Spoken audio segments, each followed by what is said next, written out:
Good morning, everyone. Welcome to Hope Church Online. My name is Ty. I serve as the youth pastor on staff. And with me is my good friend, Jackson. Jackson, how's your Sunday morning so far? It's going all right, Ty. It's going all right, especially since now I had some coffee. I'm not a morning person. You guys here at the on-air team know that well. And I'm pretty new to the on-air team. Getting here early is kind of tough for me, but I love being a part of this group so far, and I love getting to spend time with you guys and welcoming you here to Hope. So we actually just started a new series last week, and we're in week 2 right now. It's called Sophia and the Harlot. That's right. And week 1 was pretty interesting, especially regarding the name. Right. Ty, what do you have to say about the name? Yeah, I mean, definitely a weird name. Last week, like I said, I'm the student pastor. I had a lot of students come up to me and ask me about the series title. So I started with the first half, right? Sophia, and which is our way of personifying wisdom.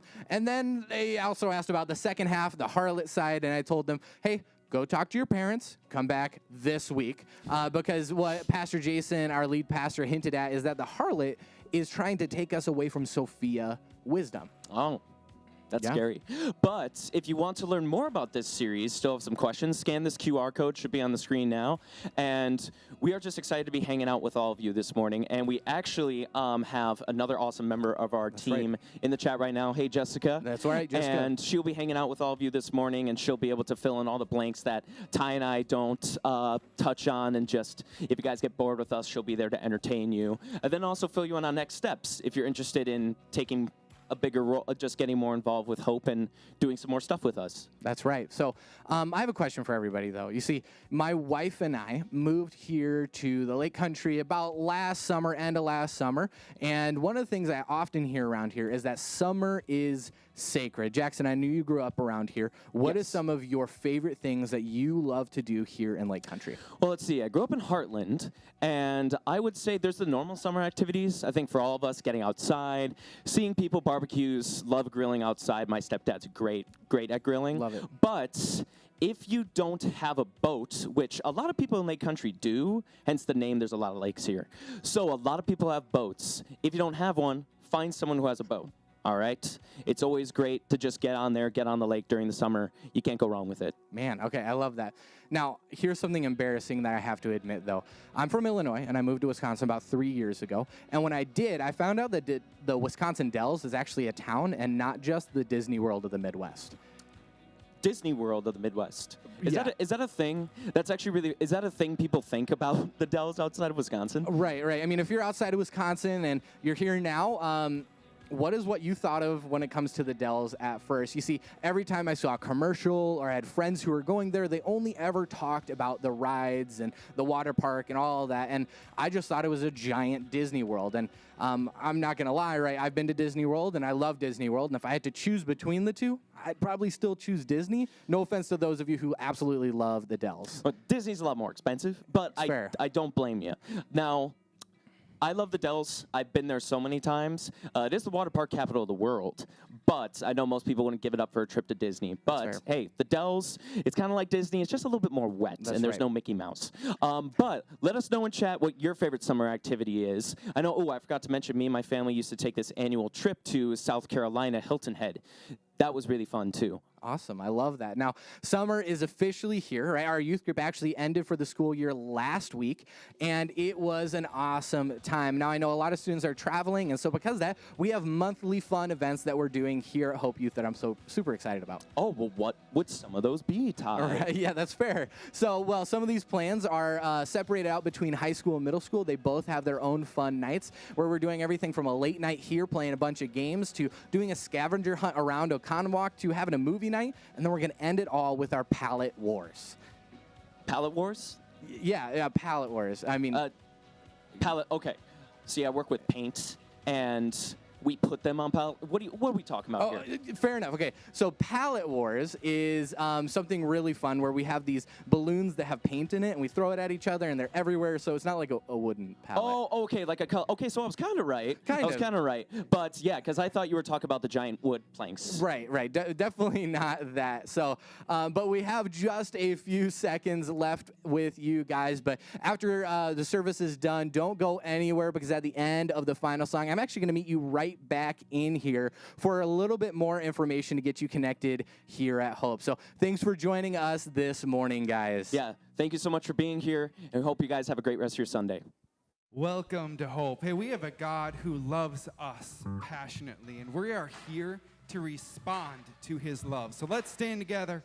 Let's respond in worship by giving him our time, our attention, and our focus for the next hour. Let's go.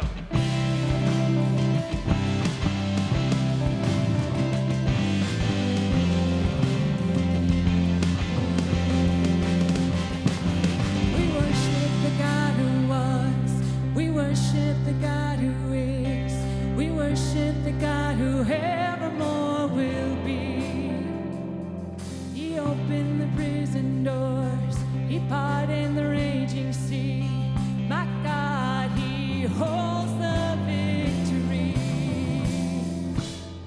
There's joy in the house of the Lord. There's joy in the house of the Lord today. We won't be quiet. Shout out your praise. There's joy in the house of the Lord. Our God is surely in this place. We won't be quiet. We shout out your praise.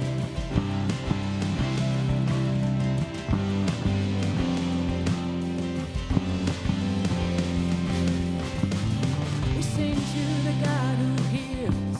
We sing to the God who saves. We sing to the God who always makes a way. He hung upon that cross and he rose up from that grave. My God still rolling stones away. There's joy in the house of the Lord. There's joy in the house of the Lord today. We won't be quiet. Shout out your praise. There's joy in the house of the Lord. Our God is surely in this place. We won't be quiet. Shout out your praise. We were the beggars, now we're royalty. We were the prisoners, now we're running free. We are forgiven, accepted, redeemed by his grace. Let the house of the Lord sing praise. We were the beggars, now we're royalty. We were the prisoners, now we're running free.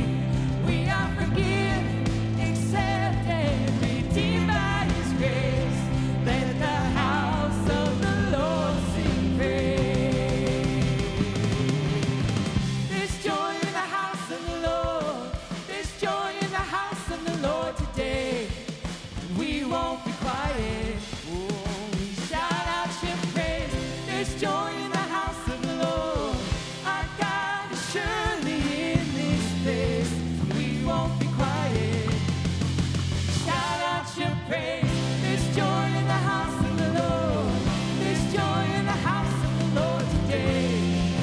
We won't be quiet. Shout out your praise. There's joy in the house of the Lord. Our God is surely in this place. We won't be quiet. Shout out your praise. Woo!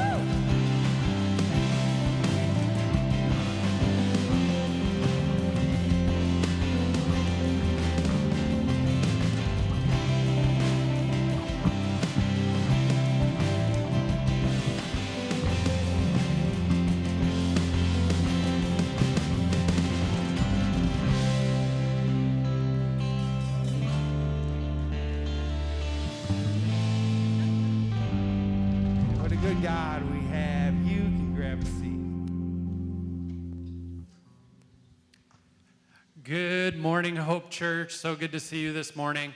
My name is Zach. I'm the pastor of adult ministries here at Hope, and I'm up here with Hope's newest staff member, Burke. Thanks, Zach. Yeah, I love that. If we haven't had the opportunity to meet yet, my name is Burke, and I am Hope's operations director. However, I am not the only new one here. Since Easter, we have had over 120 people connect with Hope Church by joining a group, starting to serve, or by attending Hope Kids and Hope Youth. Yeah. If that is you, we are so glad you are here. Yeah, we understand it can be very overwhelming to be in a new place and get a handle on everything that's going on. That's why every Thursday we send out an e-newsletter, not just to tell you everything that's going on here at Hope, but also next steps to take so you can get plugged in. Signing up for the newsletter is easy. Simply scan the QR code in front of you, or if you prefer, you can fill out one of these Connect cards and bring it to the hub. The hub is the room to the left of the main auditorium where you can meet some friendly volunteers who would love to get to know you. In addition, regardless of whether you're online or joining us in the auditorium today, we'd love to give you a gift to thank you for spending time with us. Yeah, and the way that we're able to reach so many people in Lake Country and beyond is due to the generosity of many. So thank you so much to every single person here and online that's financially supporting the mission and vision of Hope Church. Your generosity is changing lives and eternities. And to start giving today, all you need to do is scan that QR code in front of you where you'll get a list of giving options. Or if you brought a gift with you today, you can drop it off in the back by the exit doors. We have offering boxes. And now for part 2 of our new series, Sophia and the Harlot.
Well, good morning, everyone. Welcome to Hope Church. I am so glad you are here. If you're new, my name is Jason. If I'm new, my name is Jason, too. I guess my name is Jason no matter where we're at today. I am the lead pastor on staff, so for everyone attending online, everyone attending in the room, thank you so much for being here. I'm excited you are here because we just started this brand new series last week, Sophia and the Harlot, where we are unpacking a book in the Bible, in the Old Testament, called the book of Proverbs. And the purpose of Proverbs is for attaining wisdom. And that's why I wish every person in America could read the book of Proverbs, because we live in a country that was built on a capitalist economic system. I'm all for that. I think that's great. But capitalism really elevates knowledge and skill, but it doesn't equally value wisdom. Now, knowledge and skill are important. They're good, especially if you want to be marketable or earn a living and eat and live indoors. That's good to have. In fact, if you read through the book of Proverbs values knowledge and skill as well. However, the most important decisions in your life and the outcomes in your life are not tied to knowledge or to skill, but to wisdom. In fact, let's do a quick little poll of the audience. How many of you, just by show of hands, know someone who is smart? Do you know anyone who is smart? Raise your, yeah, okay, this is the are you awake question, okay? That's what we're doing right now, okay? Do you know someone who's smart who's done something unbelievably stupid? Raise your hand if you know, no, wait. Keep your hands up if you're thinking of yourself right now, okay? My hand goes way up on that one because I like to think I'm a pretty smart guy. I'm pretty put together. And then there's other times where I think, how could someone do something this unbelievably dumb? How did I do that? Where's my brain? And I've beat myself up over that. And you probably have too, because we can be intelligent. We can be smart. We can have skills that earn good money and still lack wisdom. But wisdom is what we need for the most important outcomes in our lives, like deciding who to marry or what career to pursue or how to stay happily married or how to raise well-adjusted children that only require a teensy bit of counseling when they grow up. Or what do you do in life when you're treated unfairly?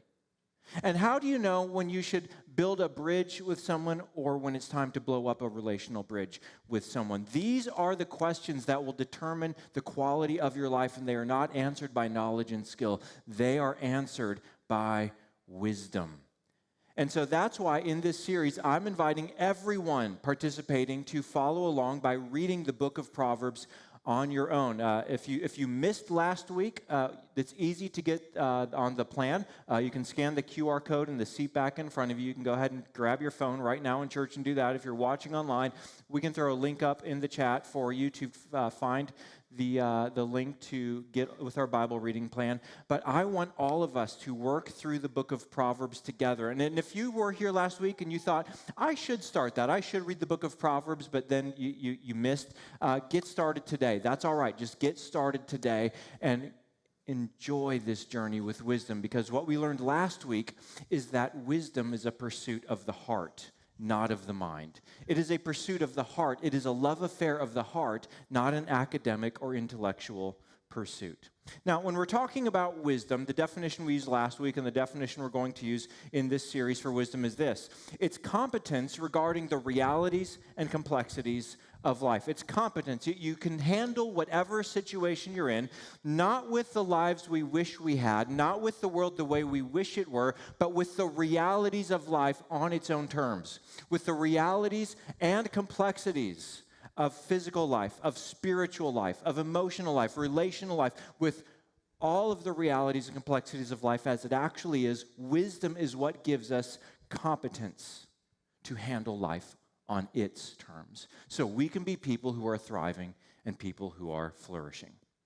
Now, last week, we introduced the series, and I explained the title, Sophia and the Harlot. The reason why is because Solomon, who's the author of this book and wrote most of the Proverbs, used this as a training manual for his sons. So if you open the book and start reading it, he keeps talking about his sons or to his sons. Because Solomon was the king, and one day one of his sons would replace him as king, and Solomon understood the value and importance of wisdom when it came to exercising justice in a kingdom and when figuring out how to lead a large group of people.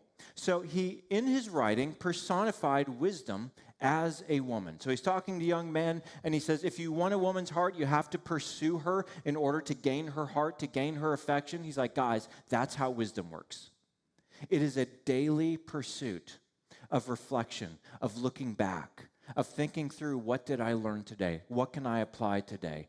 And so as we read through the book of Proverbs, we notice it's like the hard candy, the jawbreakers of the Bible. They slowly dissolve as we reflect on them and meditate on them. Well, today what we're going to learn is that there is another woman who also is interested in being in a relationship.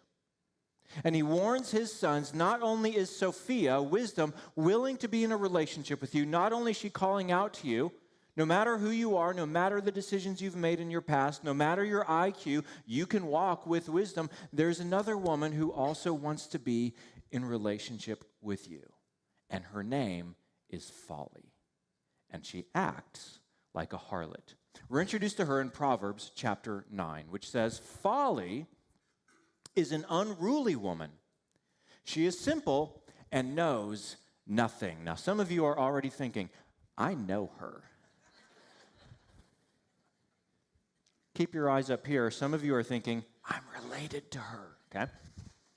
That's who Folly is. So Solomon is, again, using this teaching device to personify foolishness, folly, choices in life that lead us astray. She is also a woman. She is simple. She knows nothing. She sits at the door of her house on a seat at the highest point of the city, calling out to those who pass by, who go straight on their way, let all who are simple come to my house. Now, just like last week we saw wisdom at the city gates calling out to people, come find me, here I am. Folly is also calling out. And she's calling out, we're told, to the simple. Now, this is a technical term. In the book of Proverbs, if you read through it, you're going to find that there's 3 different categories of fools. The first kind of fool, your entry-level fool, if you will, is called simple. Simple, again, it has nothing to do with intelligence. Simple means you're not paying attention to the sequence of things. You're not paying attention to how life is connected. You're not paying attention to the law of the harvest or cause and effect, that you will reap whatever it is that you sow. You're not paying attention that if you started at letter A and you moved to B and now you're at C, that D is coming next. Is that where you want to end up? The simple just say, hey, that looks fun. The simple say, this is how I'm feeling right now. The simple say, whatever desire I have, that's what I'm going to go and chase right now. Now, they are going straight on their way, the book of Proverbs says they're going, but with Folly, she says, hey, you're simple. Why don't you come over to my house? Let me diverge you from your path. That is the simple. Now, just so you know, we're not talking about this today, but the other two categories as you're reading through the book of Proverbs on your own, the other two kinds are called fools. Fools are people who say, I know it's going to hurt me, and I don't care. I'm going to do it anyway. Okay, that's kind of a fool. You do see it's connected, and you just don't care. You're just going to do the wrong thing. And then there's the mocker. The mocker is someone who's just evil. And the book of Proverbs says, stay away from people who are just evil. But today, we're seeing that Folly is calling out to the simple. We're not paying attention to the path that we're on. And here's what she says to the simple. Let all who are simple come to my house. To those who have no sense, she says, stolen water is sweet. Food eaten in secret is delicious. Don't think about the consequences of your actions. Just do the next easiest thing. Why work for something when you can steal it? Isn't that easier? That's sweet. Let's do that. Hey, why process through things? Let's just eat food and self-medicate in secret. No one's going to know. It doesn't matter. So she's appealing to people who aren't thinking through long term. They're just going to do the next thing that feels good. The simple. It continues. But little do they know, the simple. But little do they know that the dead are in there. That her guests are deep in the realm of the dead. Solomon says, no. That's not an isolated decision that you're making.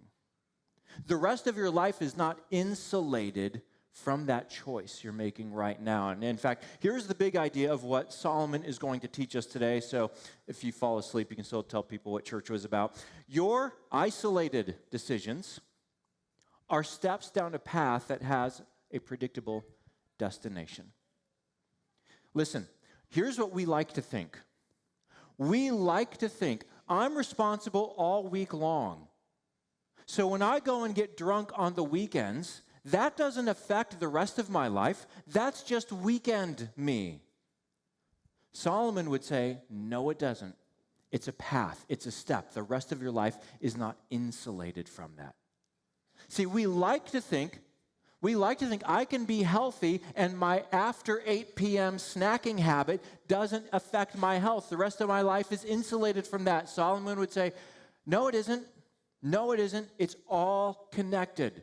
And what we want to see is isolated decisions, just one-offs that don't really matter. Solomon says, no, those are steps. Those are steps down a path, and the path has a predictable destination. Now, this is such an important idea to Solomon that he spent the bulk of an entire chapter of the book of Proverbs unpacking this idea with a fable, with a parable, if you will. And today, that's what we're going to learn about, what he taught his sons, because he says, if you are not pursuing a relationship with wisdom, if you are not pursuing a relationship with Sophia, Folly will call out to you and come after you and lead you down her path. So in Proverbs chapter 7, which is where we're going to be for the balance of our time today, we see Solomon, again, reiterate this principle and set up the fable he's going to tell. He says, say to wisdom, you are my sister, and call understanding your kinsman. He's saying, walk in close relationship with wisdom, pursue her. They will keep you from the adulteress, from the wayward wife with her seductive words. And now, again, because he's talking to his sons, he's talking to young men, he says, let me tell you a story to bring this idea to life, because this is a little ambiguous, this is a little nebulous. Let me give you an example of exactly what I'm talking about. And so the story begins. At the window of my house, I looked down through the lattice. I saw among the simple, I noticed among the young men a youth who had no sense. So again, this is a young man who is simple. He thinks he can just go out and have a great weekend and it's not going to affect the rest of his life. He doesn't see cause and effect. He was going down the street near her corner, walking along in the direction of her house at twilight as the day was fading, as the dark of night was setting in. Now, you don't need to be a Bible scholar to kind of get a sense of where this fable's going, do you? Okay, you see this young man, it's Friday night, the sun has set, nighttime is setting in, and he's walking down the street. And you can imagine in his mind, or maybe even in his earbuds, he's got a song playing, and depending on your generation, you can drop in the appropriate song. So, boomers, he's listening to Born to Be Wild, okay? Is that a good anthem for you guys? All right, fine. Millennials, what he's listening to is Get Lucky, right? Something like that. Daft Punk, I don't know. So, something where he's got some swagger going on. Gen Z, sicko mode, okay. He's got that playing in his earbuds. Gen Xers, you skipped us. I know, we like it that way. We're Gen X. Just keep us out of your little list. Thank you very much. No, I skipped us because we don't have any anthems. We gave the world grunge. There's no Gen X song that says I'm a rock star. Anyway, so we're walking down depressed. All the other generations are walking like, I'm party like a rock star, walking down the street, looking for a fun night, looking for adventure, looking for something to do. So here's what happens. That's the setting. Then out came a woman to meet him, dressed like a prostitute and with crafty intent. She is unruly. Who's unruly? Do you remember before we read about who's unruly? Folly, the woman Folly. She is unruly and defiant. Her feet never stay at home. Now in the street, now in the squares, at every corner she lurks.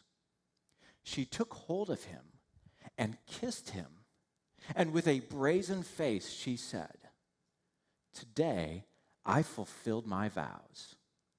I have food from my fellowship offering at home."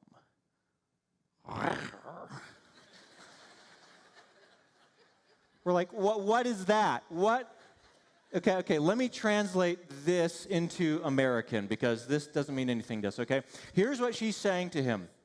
She's saying, I went to the temple today and I carried in my big old bucket of sin and I did business with the priest and I poured out and I emptied out my bucket of sin and I came home and now I'm looking to fill it up again and I want to fill it up with you. That's what she's saying to him. So I came out to meet you. I looked for you and have found you. And this guy's like, am I dreaming? Are you kidding me? Somebody pinch me. No, don't pinch me. This is awesome. He's thinking, this is going to be a great story. I can't wait to tell my friends on Monday what happened to me. This is going to be a great night. This is going to be a great event. He's thinking this could be something amazing. She continues, I have covered my bed with colored linens from Egypt. I have perfumed my bed with myrrh, aloes, and cinnamon. Come, let's drink deeply of love till morning. Let's enjoy ourselves with love. My husband is not home. And he's like, okay, I'm simple, but I figured that part out.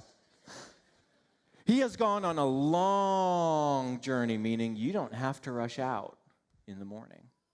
He took his purse filled with money, and I thought, well, maybe that's why they're having marriage troubles.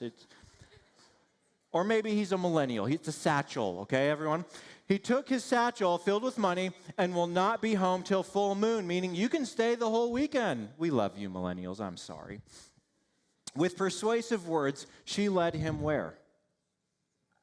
Astray. He was going straight on his way, and she called out to him. She came pursuing him, and he thought this could be an amazing thing. Isolated from the rest of my life. The rest of my life will be insulated from this event. So she led him astray. She seduced him with smooth talk.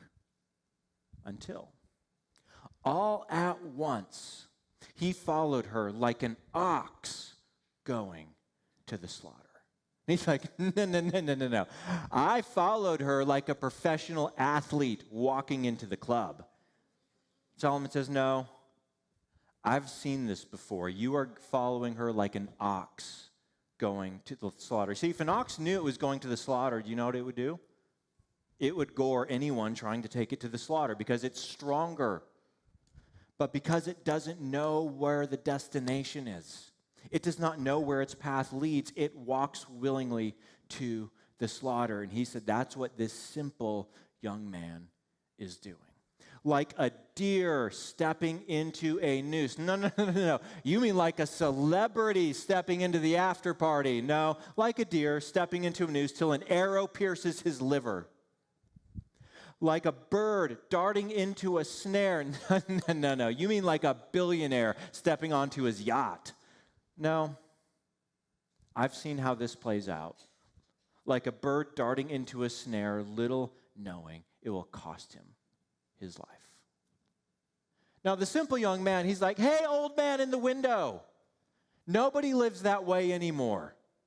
I need to be free to follow my desires. Okay, you're like my grandma up there. You're like my grandpa up there. Nobody lives that way. And Solomon is in the window saying, you think you're special.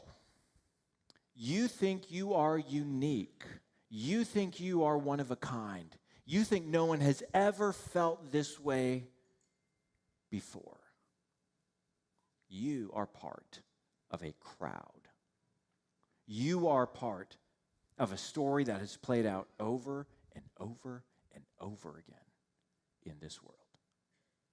So, now he kind of pulls back from the story. That's the parable. And he says, now then, my sons, listen to me. Pay attention to what I say. Okay, everyone, eyes up here. Start listening in. Guys, quit fantasizing. Ladies, uncross your arms thinking, she is gross. Okay, it's just a parable, guys. I'm illustrating a story. Everybody pay attention. Do not let your, what? Your heart. In the Hebrew Scriptures, your heart is not just your affection or your feeling.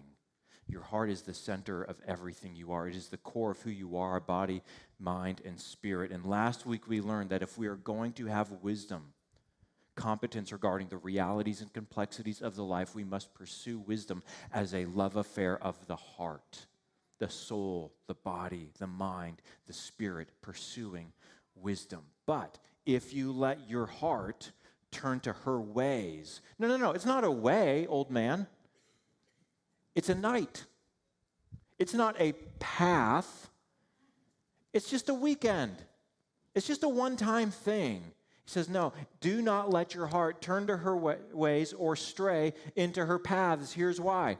Many are the victims she has brought down, every single one of them thinking what you're thinking, that this is just a weekend, that you have something special. Many are the victims she has brought down. Her slain are a mighty throng. Her house is a highway to the grave. Now, this is so funny to me. Do you know how the King James Version translates highway to the grave? Highway to hell. Yeah, they read their Bibles. You should read your Bible. AC/DC reads their Bibles. Her house is a highway, just for the story, if nothing else, is a highway to the grave leading down to the chambers of death. The end. Need a glass of water before bedtime? That's kind of like the story ends, just this boom, this crash, this dramatic conclusion of death. But here's the big idea that Solomon does not want his sons to miss out on. If they're going to live lives with wisdom, if they're going to have competence regarding the realities and complexities of life, here's the big idea today. Your direction, not your intention, determines your destination. In your life, you are going to end up somewhere. With your finances, you are going to end up somewhere. With your romantic relationship, you are going to end up somewhere. With your career, you are going to end up somewhere.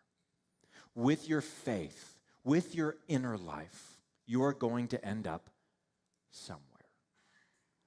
And in your life, your destination it is not determined by your intentions. It is not determined by your aspirations. It is not determined by your hopes. It is not determined by your dreams. It is not, listen, it is not determined by your prayers in life. It is your direction that determines your destination. And fools, the simple think, if I take this step, it's not going to lead me down to a bad path. Solomon says, yes, it is. Every time, her slain are a mighty throng. That is a step toward death. The death of your health, the death of your faith, the death of your finances, the death of your relationships. That there is death at the end of the path you are walking on. Come back and walk in relationship with wisdom. It is your direction in life, not your intentions, that determine your destination. Jesus taught the exact same thing. As Jesus taught the Sermon on the Mount, which is the longest recorded sermon we have from Jesus' ministry, he taught about what life looks like when we organize our values and our character around the values of the kingdom of heaven and the character of God. What does that look like on earth? What does that look like in our day-to-day interactions? And here's how he concluded that sermon. It's very similar to Proverbs chapter 7. He said, but everyone who hears these words of mine and does not put them into practice, not into memory, but into practice, is like a foolish man who built his house on sand. The rain came down, the streams rose, and the winds blew and beat against that house. Do you know why? Because that's living with the realities and complexities of life. It's going to rain. It's going to storm. It's going to be challenging. And it fell with a great crash. Because instead of building our lives around the practices of Jesus, around the values of the kingdom of heaven, when we say, it's just a night, it's just a habit, it's just a thing I do after work, Jesus said, you're building your house on sand. Now, here's the good news. The good news is, as you're driving down the highway of life towards some destination, there are some mile markers on the journey to the destination you're getting to, aren't there? Or there are some warning lights on your dashboard, aren't there? The question is, are you paying attention to the indicators of the destination you're getting closer to? Has there been someone in your life who's asked, hey, have you always been like this? Did you always drink this much? Did you always spend your money like that? If there's someone in your life who says, you know, you really cuss a lot, or I think we need to see a counselor, or we need to talk about some things. Those are mile markers. Those are billboards of what's coming up next on the highway you're driving down. And I know you don't want to end up at the end of that road, but that's the road you're driving down right now if people have been saying that to you. Or here's another way to assess it, just in your own life. Is there something your conscience won't seem to let go of?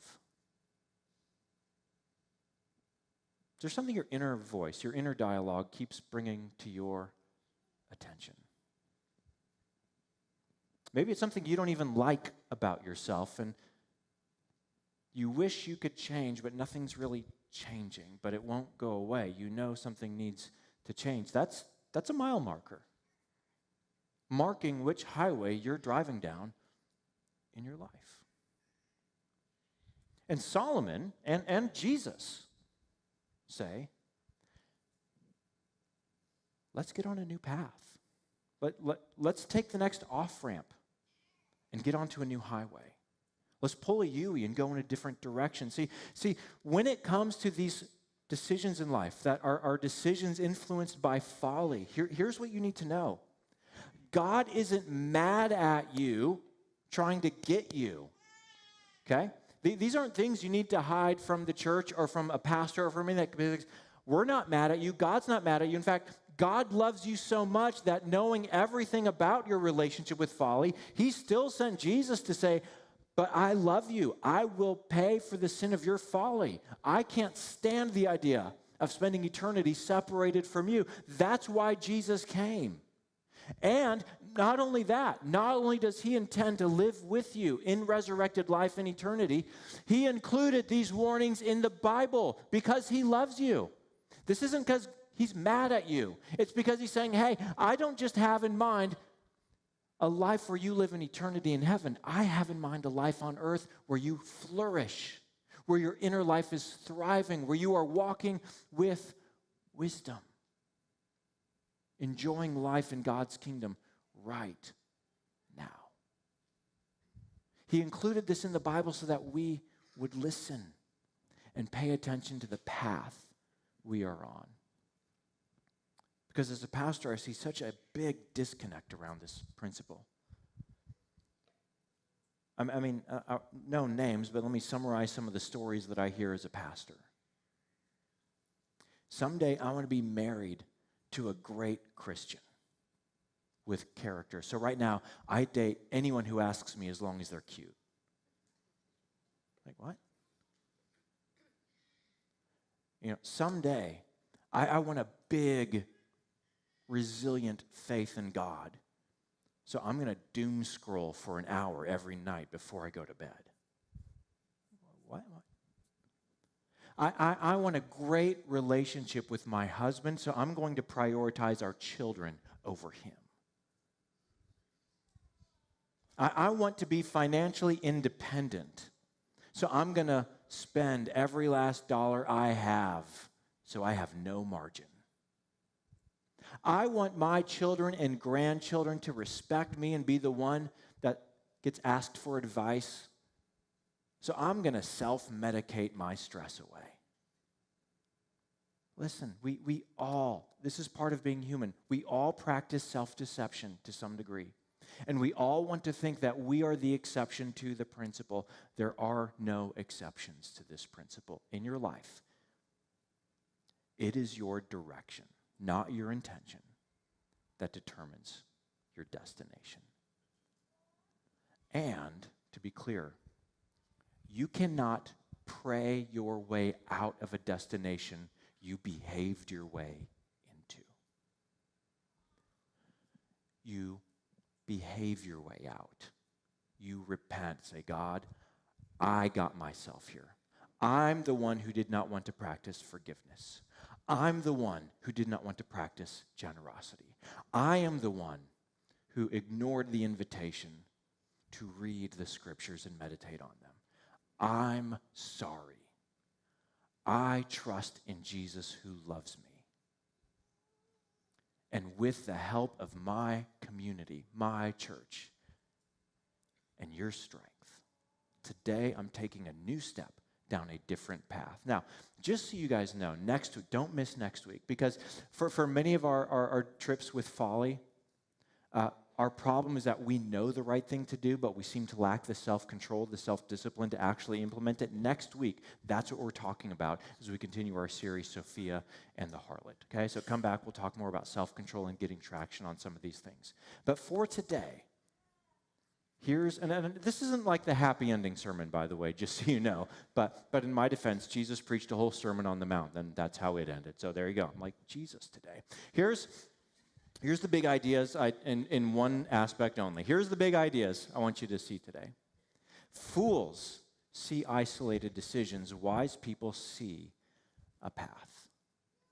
When you look at the different areas of your life, your health, your faith, your relationships, whatever it might be, are you acting like a fool or are you acting like a wise? Do you see isolated decisions or do you see a path? Second, fools follow their next desire.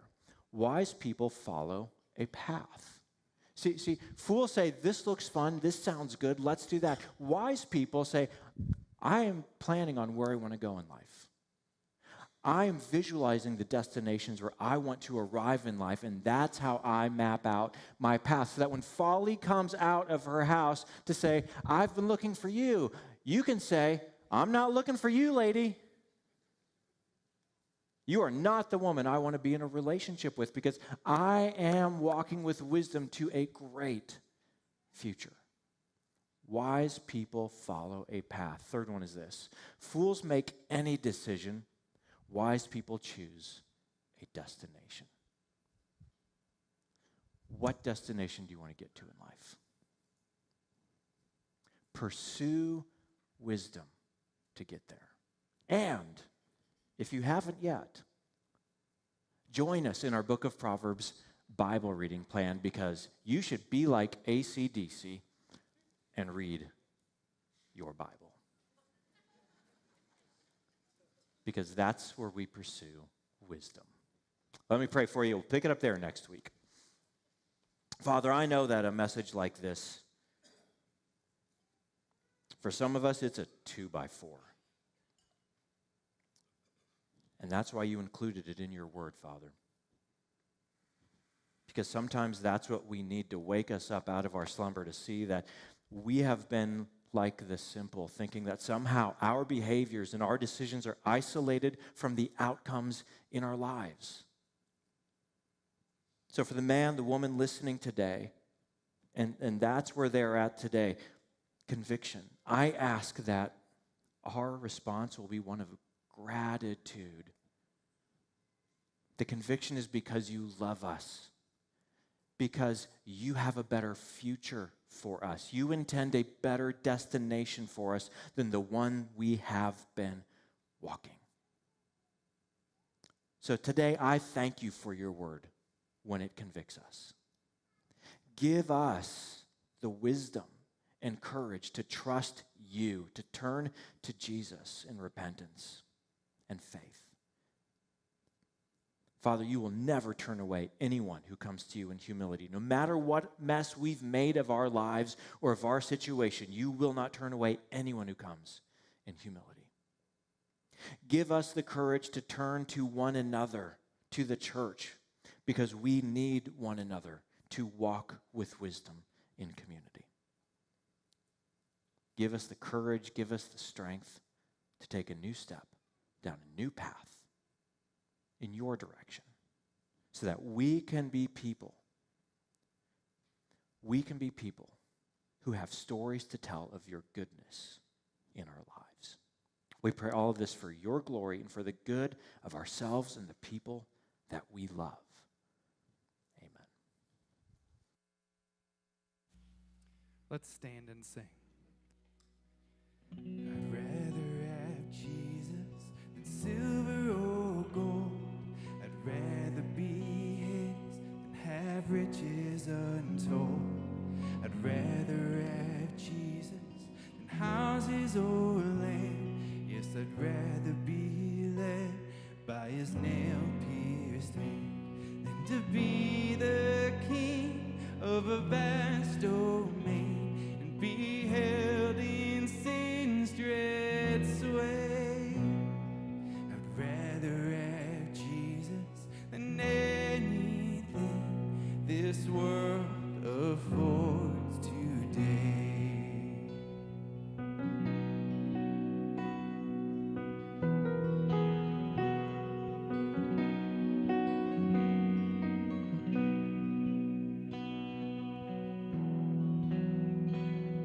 I'd rather have Jesus than worldly applause.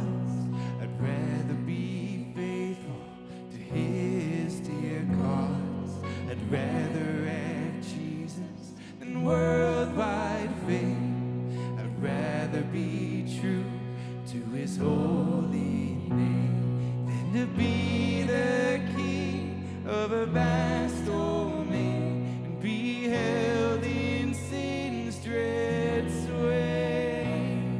I'd rather have Jesus than anything this world affords today.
story wide.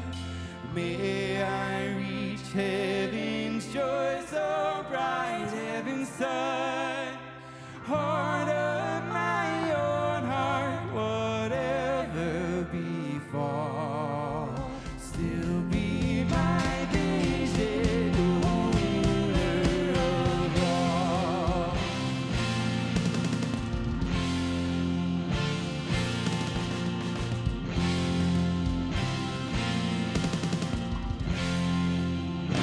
Heart of my own heart, whatever befall, still be my vision, ruler of all.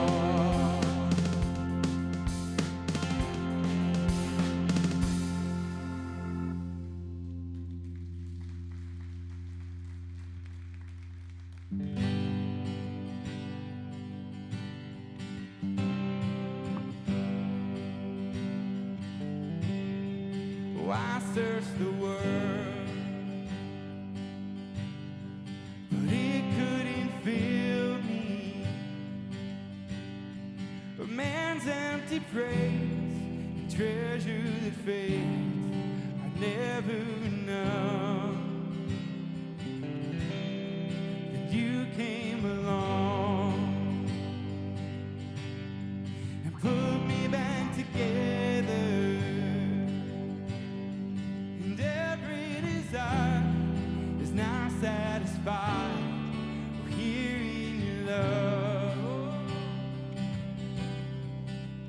Oh, there's nothing better than you. There's nothing better than you, Lord. There's nothing, nothing is better than you.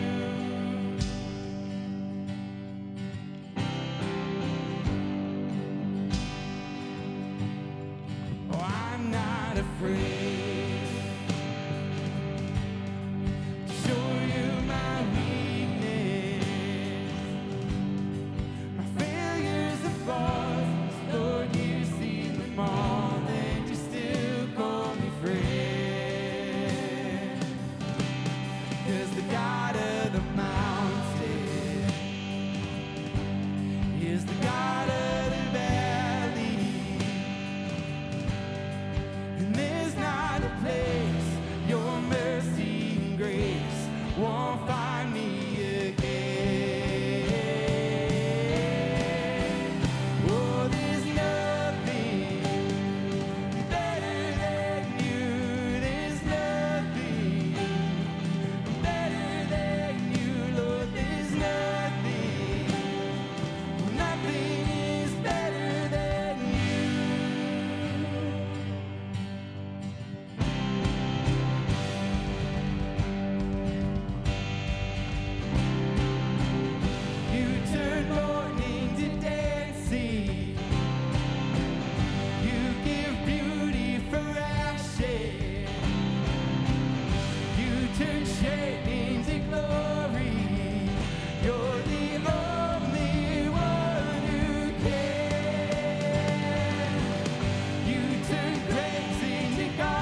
So good to praise a God because we know there is nothing better than him.